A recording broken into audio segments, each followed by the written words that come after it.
of the presentation? All right, you have to come back now. Yep, I'm back. Yes, I'm going to share my screen. Okay, then I'll stop and hand over to you, also a little bit for an introduction. Thank you. Yeah, thank you. Okay, so I imagine everyone can see my screen already. Not yet in full screen. Yes, now it works. Perfect. Okay, great. So just to start by the introduction, so I'm Pamela Elias. I'm a value chain expert at the European Forest Institute. And so my main focus is digital tools and everything related to sustainable supply chains, toolkit, at least, all the available free and open source tools. So I'm the focal point for this. And so I'm based in Barcelona with Carlos, my colleague, who I'll let the floor for his presentation. But yes, so I might have some technical difficulties because I'm presenting from Lebanon, my home country, but just as a disclaimer. So please, Carlos, if you just can present yourself before I continue on with my presentation. Right, yeah, thank you, everyone. Hello, my name is Carlos Riaño. I work also on the European Forest Institute as a forest and land use governance expert. Thank you. Okay, thank you, Carlos. So just as a start to touch base on why it's important to understand the tools and like all the digital solutions. So first thing first, so we have data all along the supply chains. And we know that we need to collect this data, at least for the importers, the EU operators, who needs to declare those data in the due diligence systems. So as we can see here in the schematics, it's quite clear that we have the due diligence statements that are presented at the EU borders by the EU operators, importers, traders, or manufacturers. And the competent authorities will be responsible to actually evaluate those due diligence statements and doing the checks. But the main difficulties in this whole data pipeline is actually conveying the whole information from the geolocation to the due diligence statement that will be then declared by the EU operators. So the difficulty here is to actually just transfer all this data from the different unities or entities within the supply chain, and this could become very complex when the supply chains are quite long and involve many different EU or non-EU even actors, and most of the time it's not non-EU. And so when the EUDR started and everyone understood this data pipeline and the need for data collection, came the best market ever, which is the private solutions or the service providers who find the opportunity to have managed solutions to support the different supply chains, the different operators in actually having this whole data pipeline covered. So as we can see here in the image from LiveEO, they mapped a bit all the different solutions and service providers available now. But the problem with those service providers is, of course, the cost. So it could be only an option for big companies, big entities. And also, sometimes it can become a concern according to their methodology and how they actually work in parallel with the company in collecting the data. So here came the dilemma. So we had two different dilemmas. The one from the operator saying, first thing first, okay, we have all those different service providers, but are they a complete solution? Who falls in the liability if there is any risk or there is any audit that shows non-compliance? And how much will it cost me? As you know, as I explained, it's quite costly and not affordable by all the actors. And which one to choose? Because there's so many options, what makes one better than the other, and actually how to select them.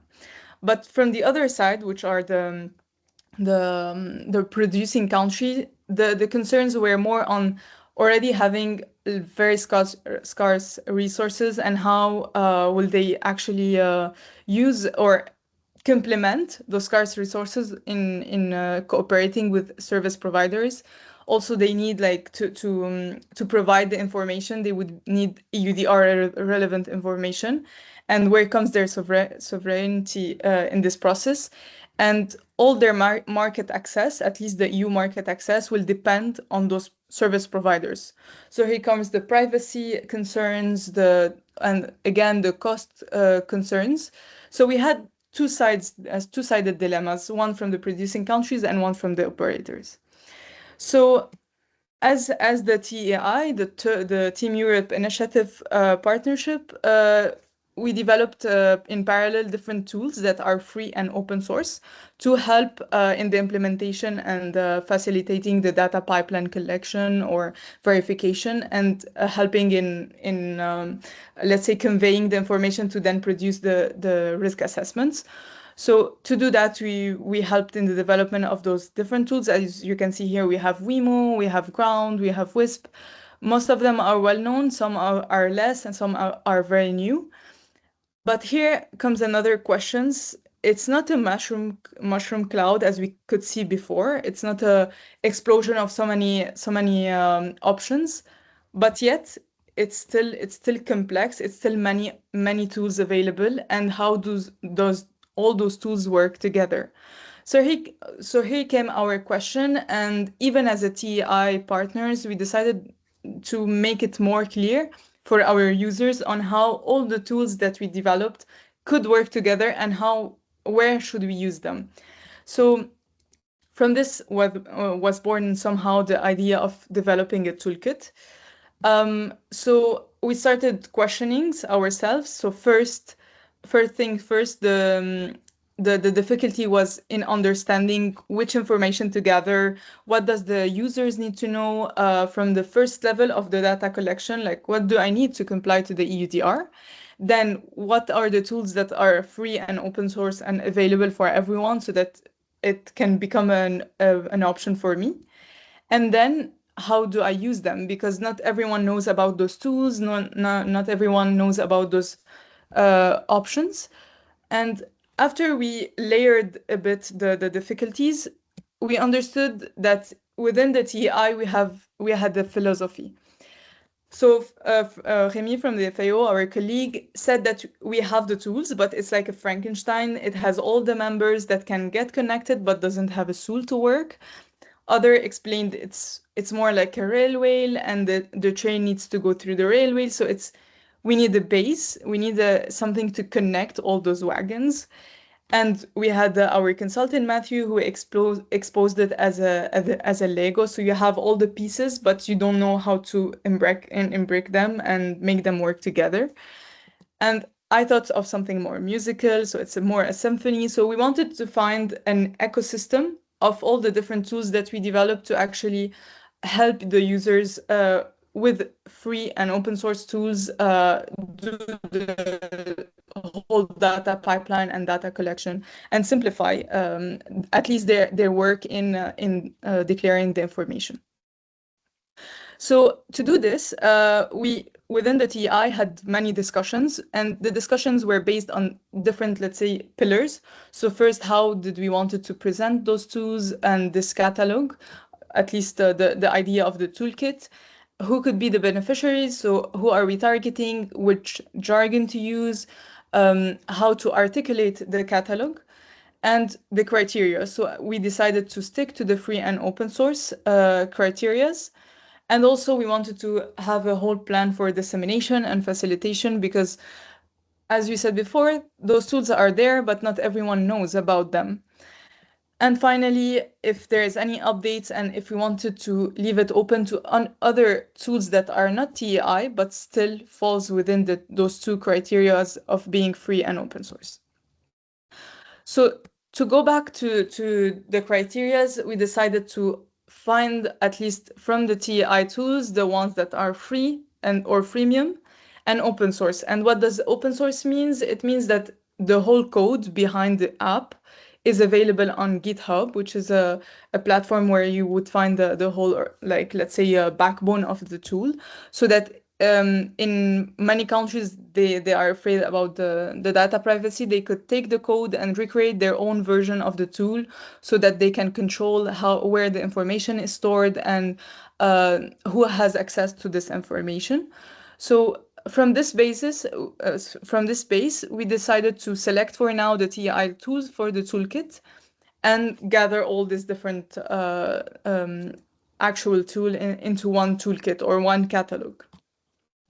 And so when we structured it, we needed to be, as we said, an interactive tool.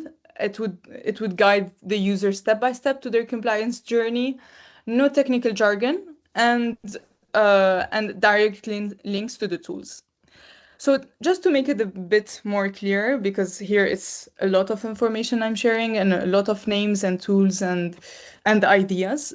So just to show you more concretely how it transformed at the end, I'm gonna demo the toolkit that we developed. So please stay with me. I think you can see, no, yes, you can see my screen. So this is the EFI website where you can find the toolkit. So it's in the section of the explainers, and here you can see a small overview of what do we mean by information gathering in data pipeline and EUDR compliance. And here comes the toolkit. So as you can see, it's called the Sustainable Supply Chain Toolkit, and it guides you into the 4 pillars of the EUDR compliance. So for geolocation, data collection, traceability data collection, deforestation risk, and legality. And when you hover above each one, it explains to you what do we mean by geolocation data, what do we mean by traceability data.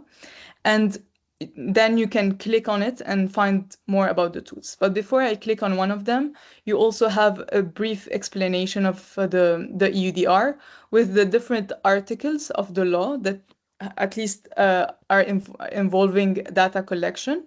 And when, let's say, you click on information and geolocation, it would directly take you to one of the quarters, which is geolocation. So just to go back to the initial quadrant, so as you saw now, we jumped from the article that is related to geolocation to directly the geolocation quadrant.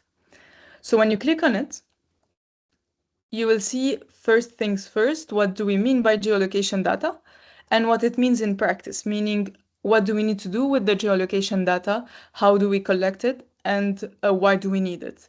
So here are the 3 different steps in geolocation data collection.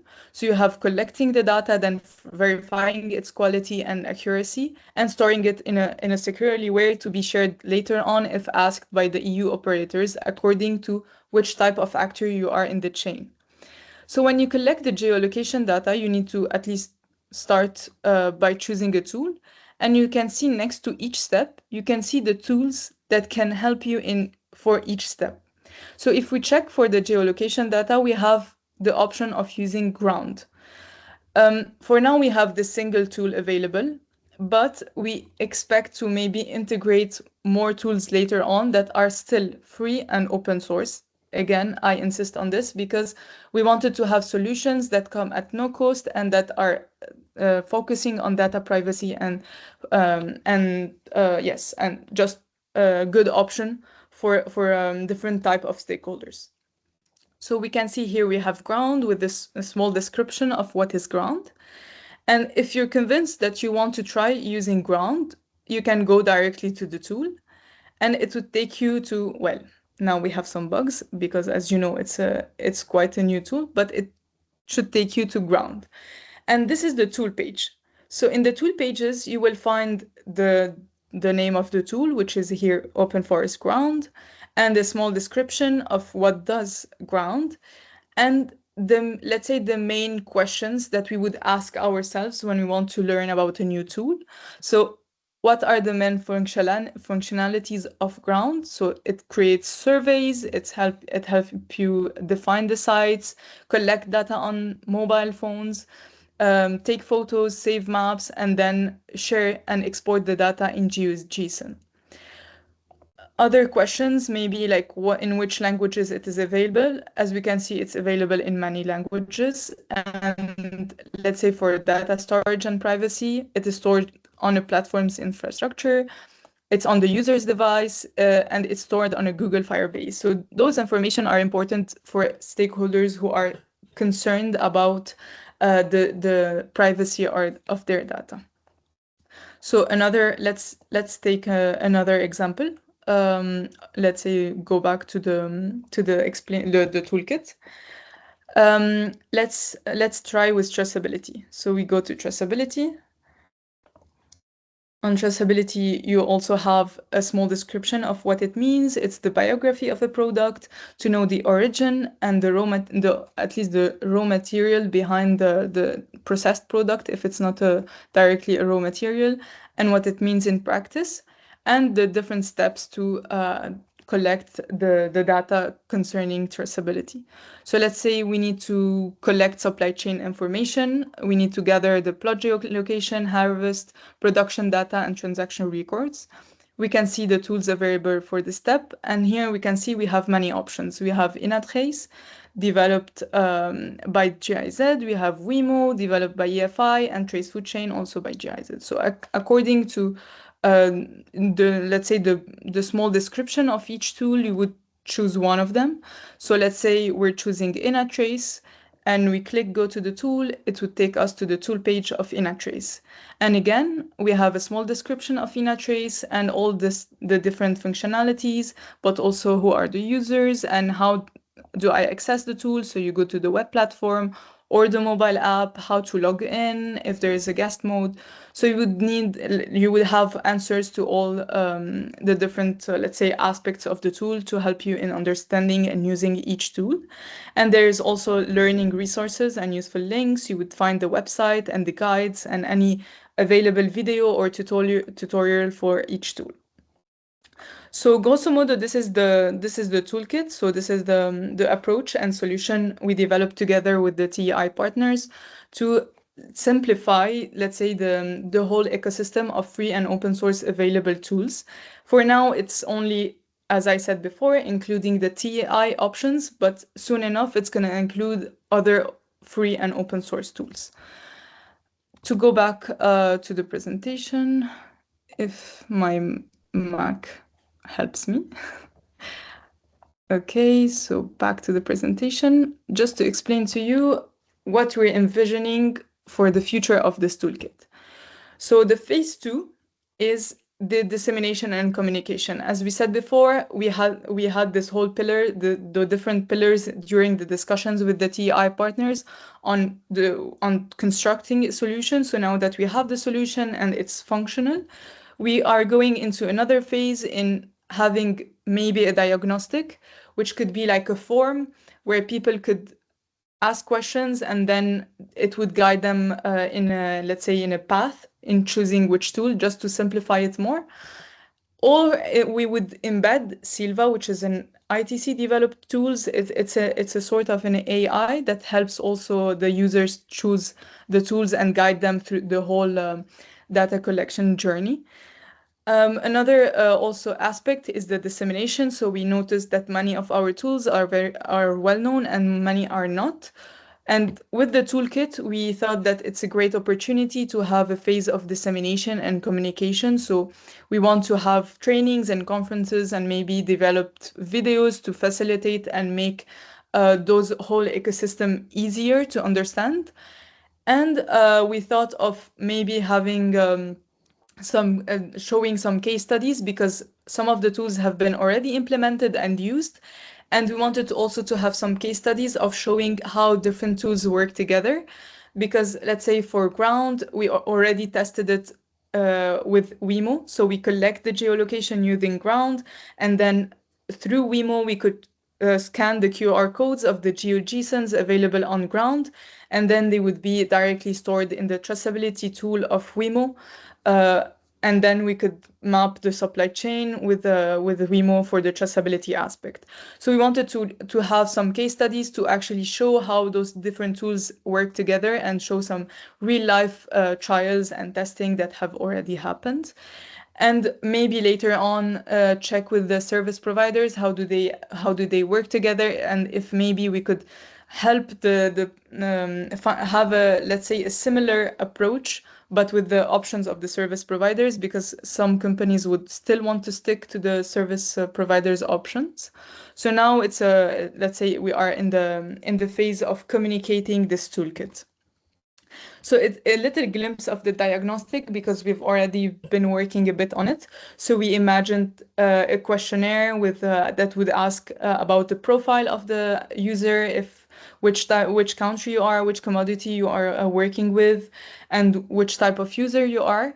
And then the different responsibilities, how much do you understand the EUDR? Are you very technical? Do you have a team that could take care of the IT systems, or that could take care of collecting the data using the different tools? And if which type of language do you speak? And if there is any security concerns that you might have, you cannot share, or you cannot collect from some stakeholders, or what are the difficulties? And if you have any specific budget, in this case, if it's free, it's better, because as we said, we have so far free options. And what already, let's say, existing systems you might have that could actually be completed by those different tools and solutions, so that we can embed with your already existing system and not creating a new whole systems or new approaches. So, and then you would have the result, which could be a recommended tool or recommended tools, because sometimes in many cases you can use different tools, and which is okay. You can choose the one that fits more your technicity or your approach and systems. On this, thank you.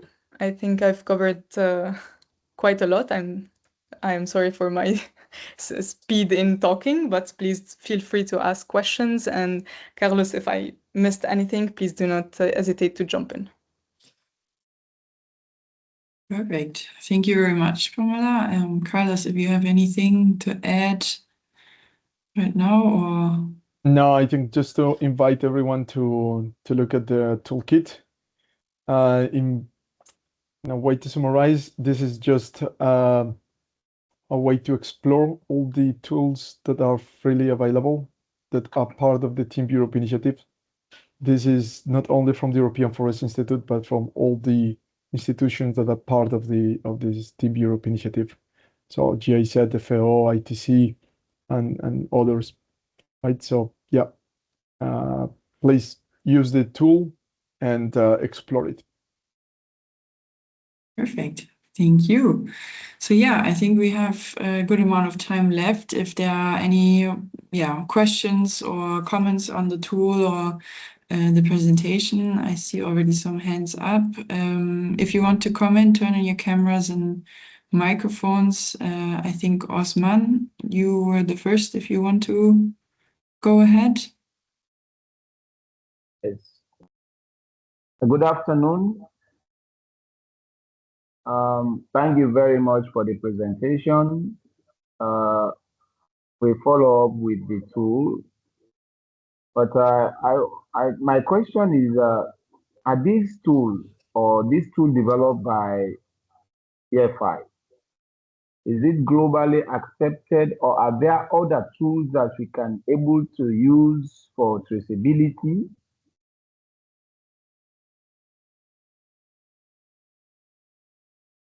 Okay, so to answer your question, so first, not all of the tools are developed by EFI. As you said, it's different tools developed by the Team Europe initiative.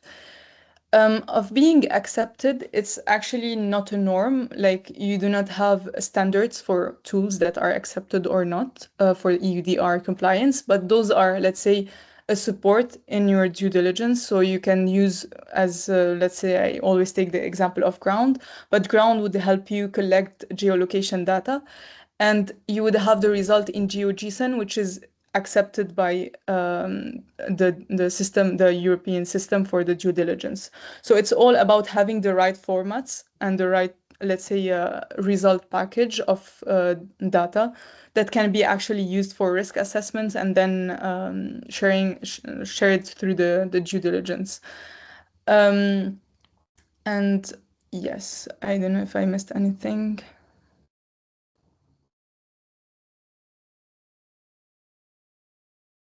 Thank you. Osman, does that clarify, or you still have your hand up?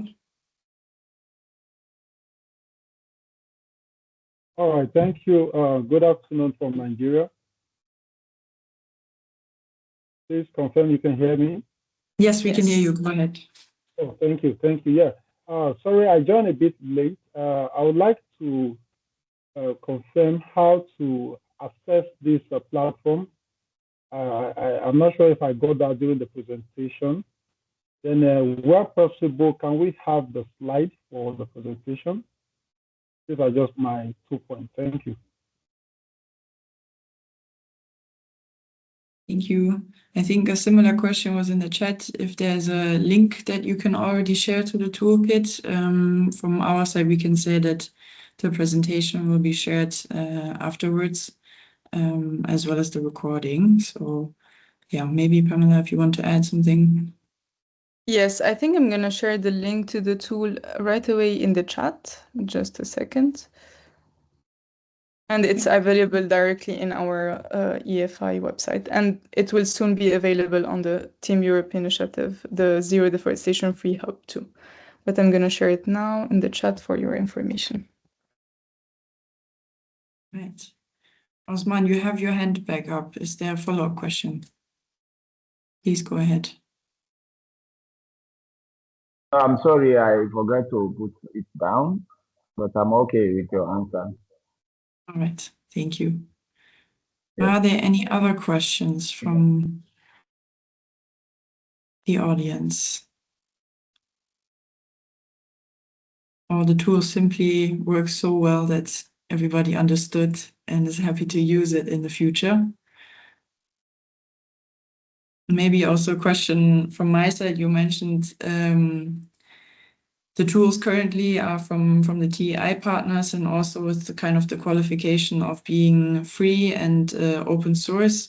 If there are any tools out there that qualify those two aspects but are outside of TEI, is it something where you are actively searching for tools to add to the explainer, or is it something where people should come forward and reach out to you to be added? Yes, actually, now we're exploring other free and open source tools to be added. And we're gonna, I think, put a sort of a page for tool developers to reach us in case they think they fit the criteria, and they would send us the tool or the service they developed, as long as it's free and open source, and we would evaluate if it can be integrated or not to the toolkit. But we're very open to having other tools, because ourselves we have worked also with different other tools outside of the TEI, such as the Kobo Toolbox, very well known. There is also Baserow, and so we have many names already on the table to be added to the toolkit. But we're very open to having other options that we could evaluate and go through a committee to check if they can be integrated to the toolkit, because we need also to answer all the different questions from the tool pages so that the tool is understandable and accessible to everyone and fits the criteria, the initial criteria. Right. So maybe that's also good information for the people in the room. If you know tools that fit the criteria, maybe you can also reach out to the EFI colleagues and let them know. I don't see any further hands or any questions in the chat. So this is kind of maybe the last call for questions. If you have anything, there's something in the chat. If the tools are integrated with any AI application. I don't know if you want me to answer, or Carlos, you want to jump in? Yeah, maybe we can do it. Listen, so this explainer is an easy solution for people that wants to find a hub where all the different open source, free or freemium tools available for the UDR exist, right? So we centralize that information there, not only the ones that are developed by the Team Europe initiative. Okay. Then I invite you to explore some of those applications, some of those tools. There is one called Silva, and that one has an AI application. It's still in developing mode, but it will come with a chatbot. Will integrate different tools that are presented here today. But the explainer itself, that's the idea that you can read, that you can check and jump easily from one tool to the other, from the explanation of each of those tools. So this is more for humans than for chatbots. I can say that. So I invite you to read. But again, you can also take the link and put it into ChatGPT or Gemini or something similar cloud to ask more questions about it. The idea here is that explain it in a very simple way that any one persons, not technical persons, can understand those tools and can start initiating and using them. Perfect, thank you. There's another question in the chat. If you want to come in, Leslie, it's also possible. Otherwise, is the question if you have a specific dissemination strategy to also target upstream actors such as farmer cooperatives to learn more about the explainer and the tools that are part of the explainer.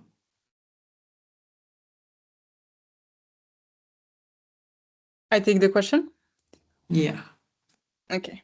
So yeah, so we're already disseminating in our network of different users because we already are doing some case, let's say, testing of the tools. So wherever we go as TI partners, we're exposing the toolkit to target the upstream actors. So we're as EFI, we're going into in our different countries of operation. So when we go into missions and we have some workshops, we expose those different options and tools to the cooperatives. And so we can have mainly on cooperatives, but for farmers, we need to be clear that some tools are too technical for farmers.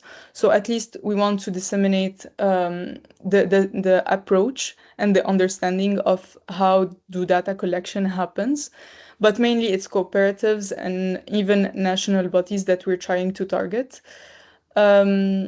So I don't know. I wanted to share, let's say, an example of a tool that was adopted by national authorities, which is Wemo. So Wemo has been the code for Wemo has been used and let's say revisited by Cameroon.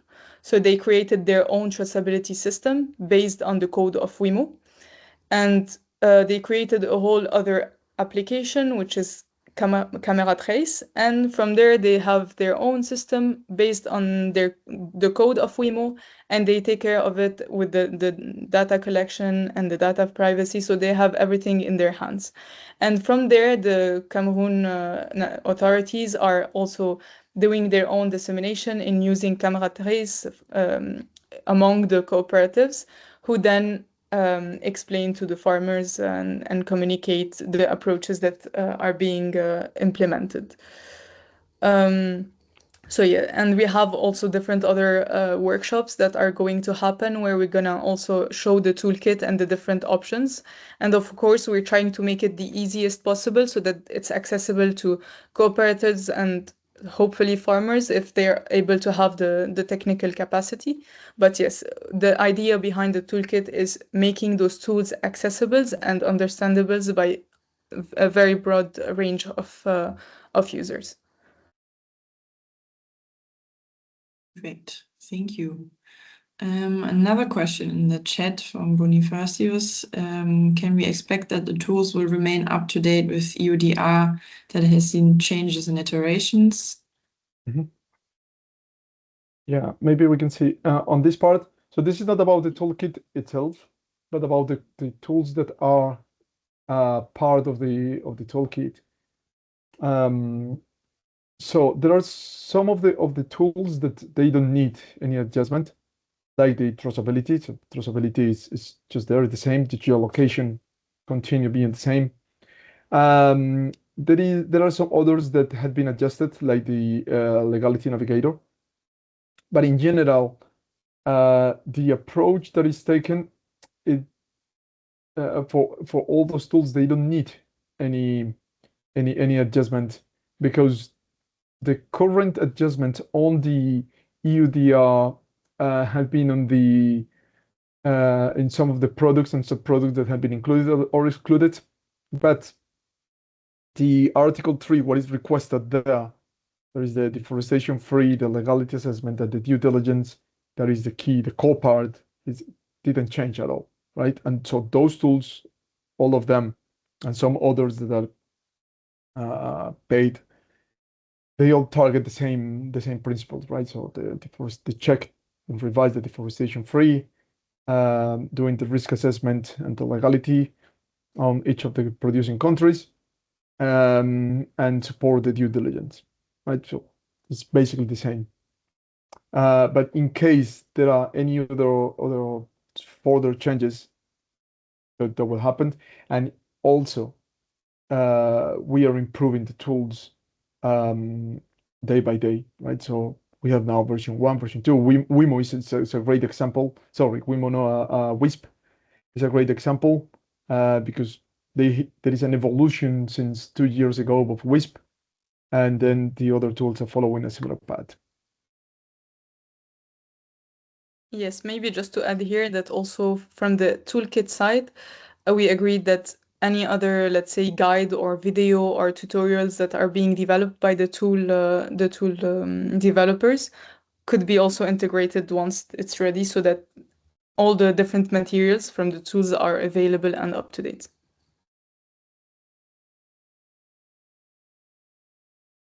Perfect. I think, or I hope that answers the question. Lars, there's also a question in the chat. If you want to come in, or I'll read it again. To what extent the tools actually are stitched together or integrate? Okay, so I think from the different options available, you can easily, let's say, stitch together a whole data pipeline without needing to have extra tools. So as an example, you have ground and WIMO. You have the geolocation, so you collect geolocation from ground and then you integrate it to WIMO. And then you can use WIMO to share the information directly, or if you need to clean the data, you can go to GeoRoots. So GeoRoots is still not integrated in WIMO, obviously, but you can still access them, and they read the information of each different formats, let's say. And you have also the soon-to-be Silva, beforehand the deforestation-free getaway developed by ITC, where the chatbots has APIs that connect all the tools, and where you can directly put information into Silva, and it would take it directly to all those different tools. So there is already WIMO, Ground, WISP, GeoRoots available through Silva. So you could directly put the information in Silva if it tells you, like, do you need to assess the risk, the deforestation risk of your plots? If yes, please provide me with your GeoJSON. If you have them in Ground, it would directly link those GeoJSON from Ground and then take them directly to WISP, and it would give you the result of the deforestation risk. So as we can see, they already have a way of working together. So in let's say we have some virtual stitches, and soon to be, maybe we thought of having Silva integrated and embedded in the toolkit to guide users in choosing the tools. And yes, so that's the whole idea of integration and interoperability, but I don't want to use very technical wording. All right, thank you. Any other questions? I think right now there's nothing new in the chat. If somebody wants to come in one last time, maybe. Maybe everything has been answered. So I also don't want to keep everybody longer as necessary. And with that, maybe close the session. Thank you, Pamela and Carlos, for the presentation and also answering the questions that we had in the chat and from our two colleagues here. I think it's something that can be quite useful for everybody working on EUDR, but generally also in the DPI world. So yeah, I think maybe the link has been shared. Everybody here, feel free to test out the explainer. Maybe if there's also some feedback, you can reach out to us and of course also maybe to Pamela and Carlos. Maybe you put your contacts in the chat or we'll share them afterwards with the DIASCA network. And yeah, with that, I thank you all for coming, especially Pamela and Carlos for preparing and sharing your work. And yeah, to everybody, a good day, whether you are in the morning, afternoon, or evening. Until the next DIASCA Dialogue. Bye-bye. Thank you very much. Right, thank you. Bye-bye.